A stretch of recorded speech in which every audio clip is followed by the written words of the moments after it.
साथियों, कैसे हो साथियों।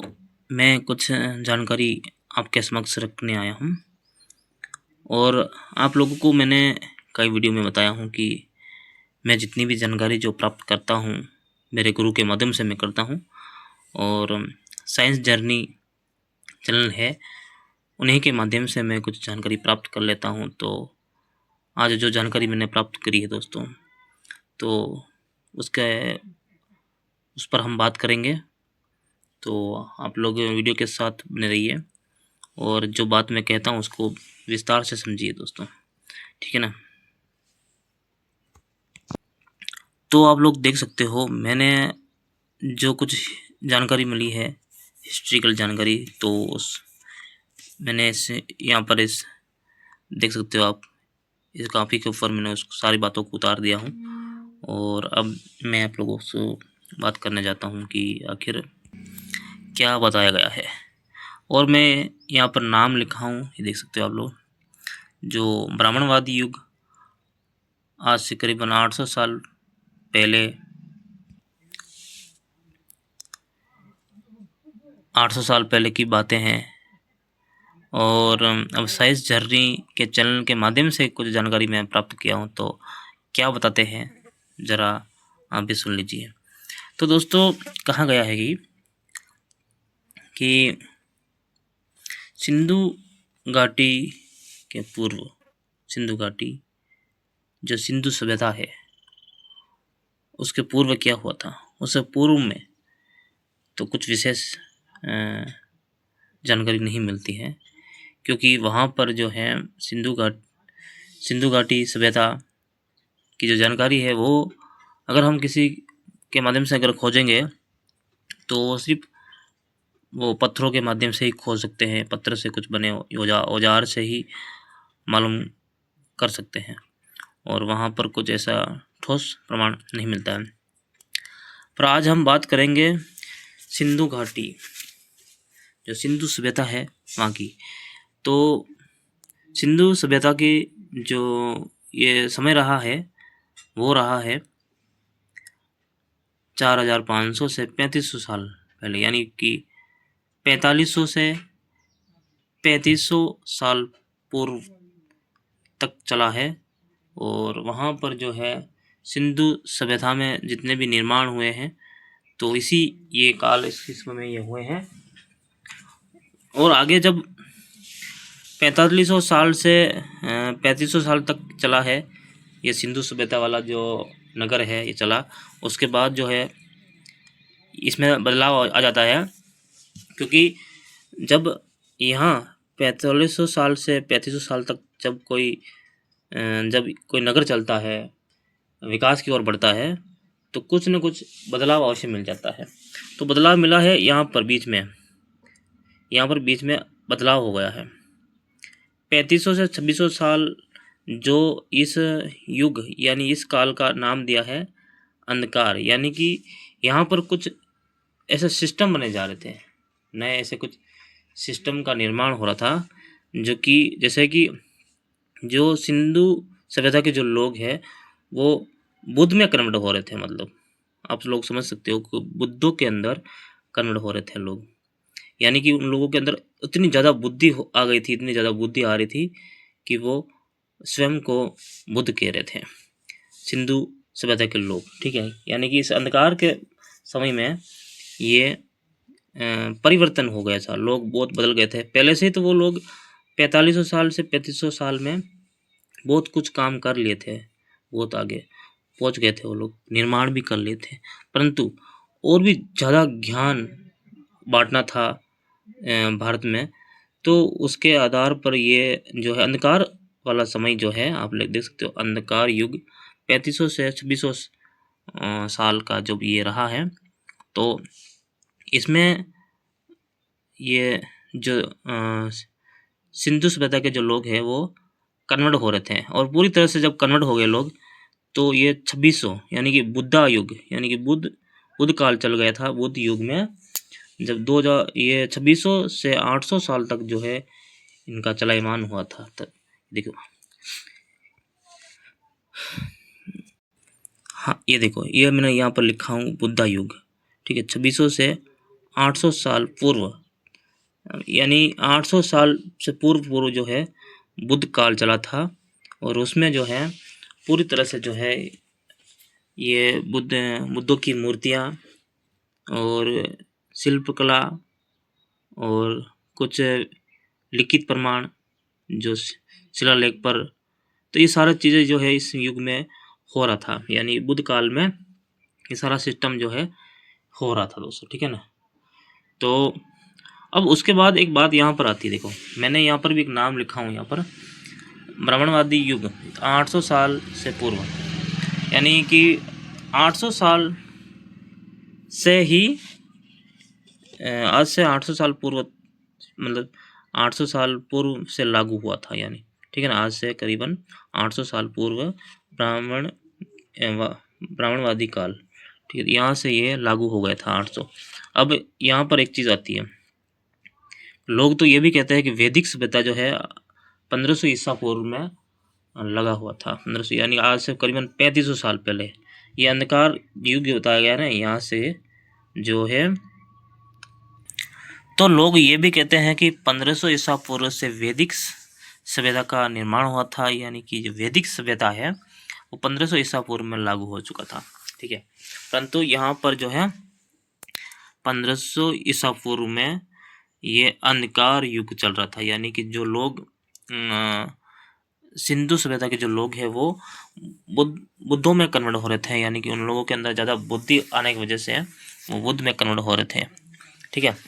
आगे मैं इसकी बात मैं आगे करूँगा कि 800 साल पूर्व में ही ये वैदिक सभ्यता लगना क्यों हो गया इतना जल्द, इतना करीब कैसे लोग जो बता रहे हैं, क्या वो गलत है? हाँ उसी पर बात करेंगे। आगे मैंने लिख दिया हूँ यहाँ पर कि सिंधु सभ्यता 1818 में पहली बार खोजी गई थी। अब बताओ यहाँ पर जो है लोग क्या कह रहे हैं कि हम बहुत पुराने हैं, हमारा भगवान बहुत ज़्यादा पुराना है। तो यहाँ पर ये चीज़ देखो आप लोग, ये सिंधु जो सभ्यता है, जो सिंधु नगरी है जहाँ पर दबी हुई थी, वो 1818 में ही खोजी गई थी अंग्रेज़ों द्वारा। जब वो रेलवे पटरी डाल रहे थे तो वहाँ पर ईट यूज कर रहे थे लोग, तो इसके दौरान जब मालूम चला तो वहाँ पर जो है खोज हुई थी, उससे पहले किसी ने वहाँ पर खोज नहीं किया था, ठीक है ना। अब बात आती है अंधकार काल की, यानी ये बुद्धा के पूर्व की बात आती है। अंधकार काल बताया जाता है कि इस समय तो वैदिक काल चल रहा था। देखो अब मैं बात यहाँ पर लिख लिया हूँ वही बात कि ये इस समय तो लोग कहते हैं कि वैदिक काल चल रहा है और पढ़ाते हैं, बहुत वीडियो में आप लोगों को मिल जाएगा कि वैदिक काल ही चल रहा था, 1500 ईसा पूर्व में चल रहा था। परंतु कोई यहाँ पर परंतु कोई पुरातात्विक प्रमाण नहीं मिला है, नहीं होने के कारण इस समय को सिर्फ बुद्ध काल ही माना गया है। देखो ठीक है, इस काल को भी बुद्ध काल ही माना गया है, क्योंकि दोस्तों इसीलिए हम बुद्ध काल मान सकते हैं कि मैंने यहाँ पर सर्च किया हूँ कि सिंधु घाटी में सिंधु सभ्यता की जो मूर्ति निकली थी वो कैसी है। तो ये देखो आप लोग सामने देख सकते हो, ये मूर्ति है, इस तरह की मूर्ति वहाँ पर खुदाई करने पर निकली है, ठीक है। तो इनका जो पहनावा है इस देख सकते हो, ये जो कपड़ा इन्होंने पहन रखा है, ये कंधे के ऊपर से यहाँ से इस बाजू के नीचे से होकर कपड़ा गुजर रहा है। और ये कुछ आकृति जो है ये ठीक जैसे बुद्धा के जैसी जो है इनकी आकृति मिलती है, ठीक है ना। तो इसी से जो है यहाँ पर अंदाज़ा लगा सकते हैं कि इस टाइम इस समय में जो है बुद्ध काल चल रहा था दोस्तों, ठीक है। परंतु यहाँ पर पूरी तरह से जो कन्वर्ट नहीं हुए थे, कन्वर्ट हुए थे दोस्तों यहाँ से 2600 से 800 साल पूर्व से बीच लोग जो है पूरी तरह से जो है बुद्धा में कन्वर्ट हो चुके थे और जो उनकी आकृतियाँ, जो उनकी छवियाँ थी वो बिल्कुल बदल गई थी और वो भी मैं आप लोगों को दिखाऊंगा अभी। तो इसीलिए इस काल को वैदिक काल नहीं बताया जाता है, ये वैदिक काल नहीं हो सकता है, ये जो है बुद्ध का ही काल है दोस्तों। और आगे इस अंधकार काल में ना तो कोई मंदिर का प्रमाण मिलता है और ना ही कोई हवन कुंड, ना ही कोई कर्मकांड और ना ही कोई मंत्र तंत्र। यहाँ पर कुछ भी ऐसा नहीं मिलता है इस काल के अंदर। कौन सा काल? ये देखो बुद्धा काल। हाँ ये बुद्धा काल, इस अंधकार काल में, हाँ ये वाला जो अंधकार काल है ना 3500 से 2600 साल का जो अंधकार काल है, इसमें ऐसा कोई चीज़ नहीं मिलता है। ना तो मंदिर मिलता है, ना ही कोई क्रियाकांड, ना मंत्र तंत्र, हवन यज्ञ, कुछ भी यहाँ पर ऐसा कुछ नहीं मिलता है। तो फिर उसको वैदिक काल कैसे कह सकते हैं? ठीक है ना, इसीलिए वैदिक काल कहना थोड़ा समझ से परे हो सकता है और ये काल्पनिक हो सकता है। और एक चीज़ आपको देखने को मिलेगी, पेपर रिसर्च में अगर आप लोग रिसर्च करोगे तो वहाँ पर तो लिखा मिलेगा आप लोगों को कि आज से 1500 ईसा पूर्व में ही जो है वैदिक सभ्यता का निर्माण हुआ था, वैदिक सभ्यता लग चुकी थी। परंतु उत्खनन, जैसे कि किसी जमीन के अंदर या किसी जमीन के अंदर खोदने से या फिर किसी पत्थर के चेकअप करने से या कुछ ऐसी चीज़ें, जैसे वो जगह को खोदने से, तो वहाँ पर उत्खनन, जैसे में रिसर्च करते हैं लोग, जो रिसर्च करते हैं, चेकिंग करते हैं, वो चेक करते हैं हर चीज़ की, पत्थर को कर लेते हैं, मिट्टी को भी चेक करते हैं। तो उसमें जो बताया गया है कि उसमें ऐसा वैदिक काल वाला कोई भी शख्स वहाँ प्रमाण नहीं मिला है। ऐसा कुछ भी नहीं मिला जो उस समय वैदिक काल चल रहा था या वैदिक सभ्यता की कोई चीज़ें वहाँ पर मिली, ऐसा कुछ भी नहीं मिला था वहाँ पर। तो वैदिक काल हम कैसे कह सकते हैं कि वो वैदिक काल था? वैदिक काल में बहुत सारी चीज़ें थी, जैसे मंदिर हो गया और मूर्तियाँ हो गई, ये बहुत सारी चीज़ें उसमें थी। अभी भी आप लोग देख सकते हो वैदिक समय में क्या चल रहा है, तो ये चीज़ें वहाँ पर नहीं मिलती, इसीलिए उस समय को वैदिक काल नहीं कह सकते हैं। ना ही इस काल में बाहर के लोग भी नहीं आए थे। कहना करते हैं कि इस समय जो ये 3500 से 2600 साल है, इसमें कोई भी लोग इसे भारत में एंट्री नहीं किए थे। बाहर से कोई भी व्यक्ति यहाँ भारत में एंट्री नहीं किया था। जो यहाँ के मूल निवासी लोग हैं, वही लोग जो है विकसित हो रहे थे, आगे बढ़ रहे थे दोस्तों। आगे हम लिखते हैं कि ये बुद्धा काल 2600 से 800 साल के बीच, ठीक है, 2600 से 800 साल के बीच। अब यहाँ पर क्या हो रहा, कुछ प्रमाण मिल रहे हैं यहाँ पर। किसका प्रमाण? बुद्ध काल में जो समय चल रहा था उसके बीच का यहाँ पर कुछ प्रमाण, जिससे कि कुछ शासक की हो, राजा का प्रमाण भी यहाँ पर मिल रहा था, ठीक है। और आगे देखो यहाँ पर जो है वंशों का प्रमाण और शिलालेखों का प्रमाण, शिलालेख भी यहाँ पर मिल चुके थे।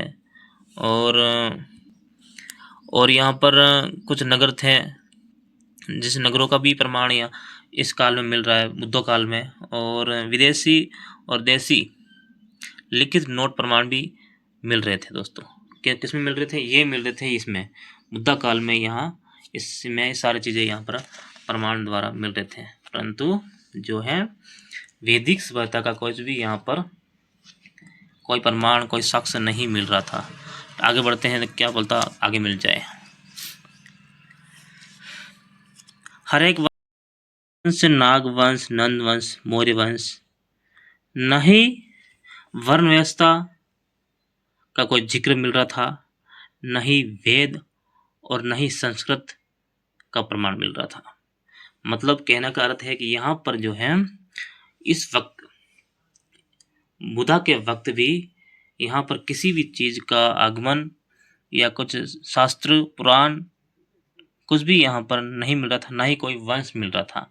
तो जितनी भी बातें हैं दोस्तों, ये बाद की बातें हैं, कहाँ कहाँ पर ये प्रमाण मिलते हैं, कहाँ से जो ये लोग जो हैं इस भारत में एंट्री किए थे, फिर बाद में जाकर इन लोगों के प्रमाण मिलते हैं।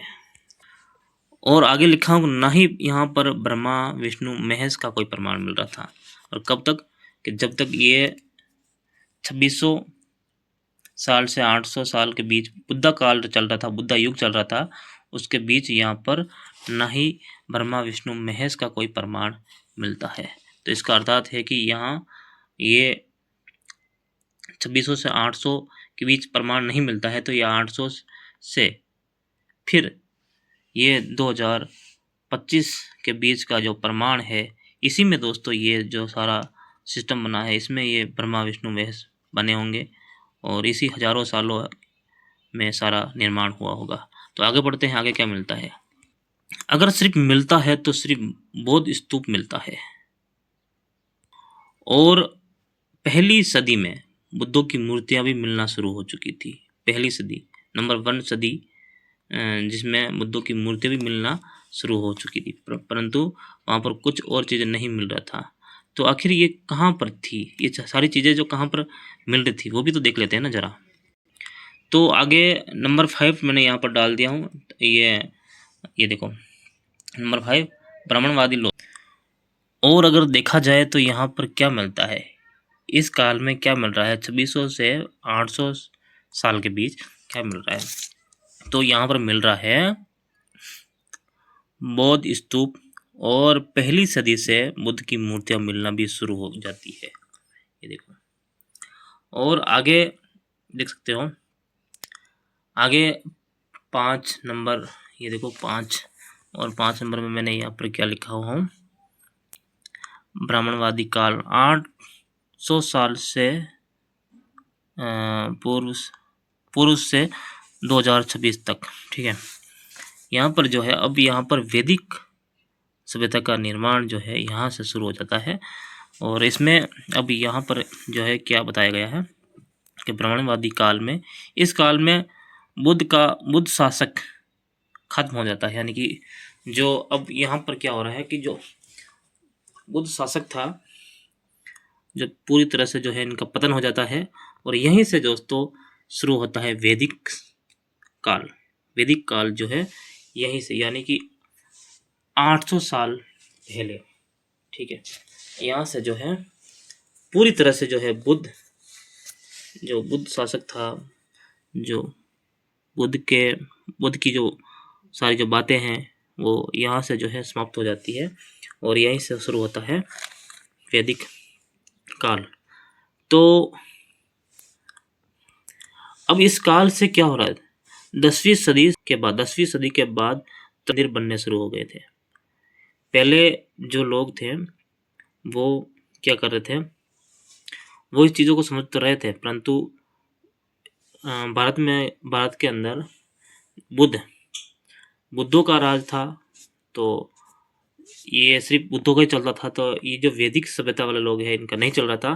तो यहाँ पर उनका पतन होने के बाद जो है वहाँ पर लोग क्या कर रहे हैं कि तरह तरह के मंदिर बनवाना शुरू कर लिए हैं, ठीक है। और फिर मंदिर बनवाकर जो मूर्तियाँ थी, जो ये चित्रकारी लोग थे, कलाकारी जो कला दिखाते हैं, शिला पत्थर के ऊपर, शिला के ऊपर, तो उस सारे चित्रों को, उस सारे मूर्तियों को जो है ये लोग जो मंदिर निर्माण करवाए थे उसमें स्थापित कर लिए थे। और वहाँ पर जो है अब यहाँ पर क्या कर लिए हैं कि एक धर्म परिवर्तन करवा दिया। किसका कराया, उस स्तूपों का जो मंदिरों में कन्वर्ट किया।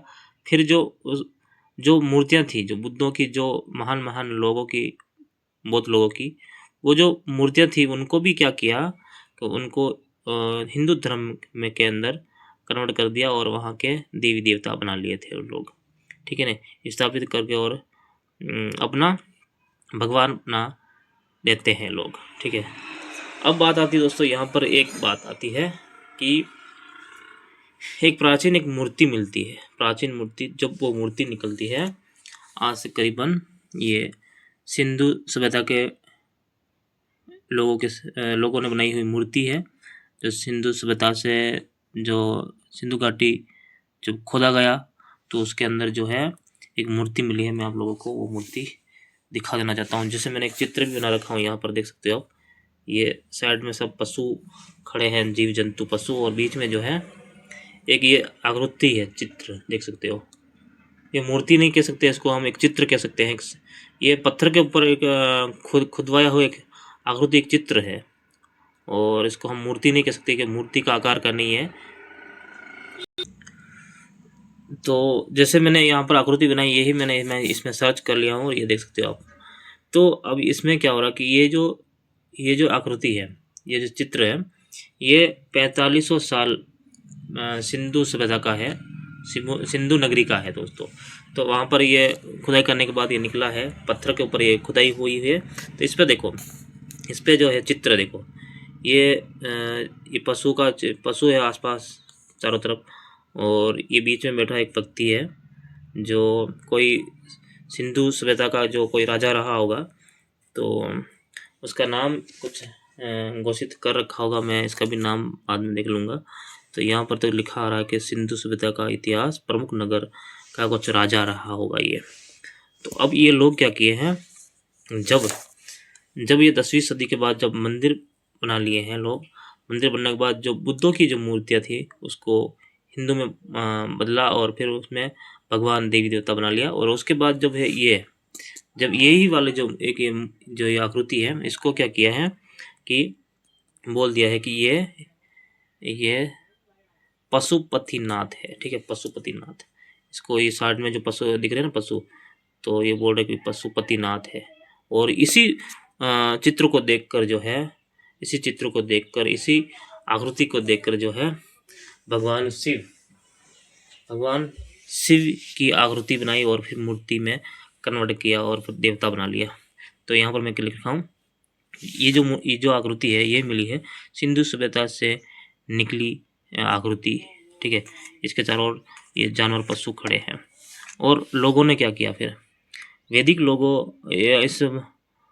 इसका नाम रखा है पशुपतिनाथ, और ये जो है बदल दिया गया, इसका नाम जो बदल के पशुपतिनाथ कर दिया गया है, ठीक है। और ये लोगों ने जब कब किया, ये किया जो है अब ये 1818 में जब सिंधु सभ्यता खोजी गई है, उसके पहले इसका नामो निशान नहीं था, न तो इस आकृति का कोई नामो निशान था, न ही इस सिंधु सभ्यता का कोई नामो निशान था।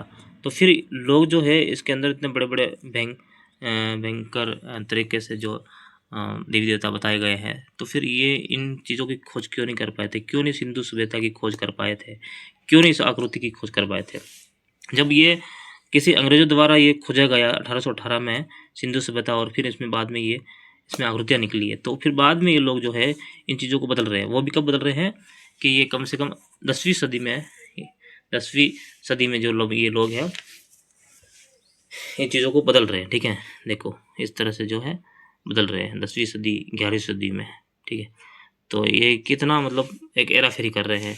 जब अब यहाँ पर मैं आगे क्या लिखा हूँ, यहाँ पर नाम नहीं जानते लोग, फिर भी पशुपति नाम रख दिया। इस आकृति का नाम नहीं जानते थे, सिंधु सभ्यता का भी नाम निशान नहीं था, फिर भी जो है जब बाद में ये चीज़ें सामने आई तो तुरंत इसको बदल दिया और पशुपतिनाथ बना दिया, और बोल दिया कि सिंधु नगरी थी वो हमारे पूर्वजों की नगरी थी, ऐसा बोल दिया। बल्कि वहाँ पर ये वैदिक सभ्यता का कुछ भी वहाँ पर नहीं मिलता है, ठीक है ना। तो आगे क्या लिखा हूँ, इसी आकृति को बदलकर ब्राह्मणों ने पशुपतिनाथ बना लिया है। और अब क्या हो रहा है कि यहाँ पर मैं लास्ट में एक बात लिखा हूँ, और यही बात मैं यहाँ पर भी लिखता हूँ ऊपर, देखो। आज से करीबन 1000 साल पहले राम सीता का कोई प्रमाण नहीं मिलता है। देखो ये पर ये बात है, 1000 साल पहले राम और सीता का कोई प्रमाण नहीं मिल रहा। फिर भी जो लोग हैं क्या कह रहे हैं कि द्वापर युग में राम हुए थे, राम की शादी हुआ था, सीता आई थी, उसके पुत्र लव कुश थे। तो ये बातें कहाँ से कहाँ जाती है बताओ। अभी आज से करीबन 1000 साल पहले जो है इन चीज़ों का नामो निशान नहीं था, वो चीज़ें आज कहाँ से जो है उमड़ के सामने आ गई है, ठीक है ना। तो इस वीडियो को बस यही विराम देते हैं, अगला नेक्स्ट वीडियो का जल्दी ही बनाएंगे, तो थोड़ा धैर्य रखिए।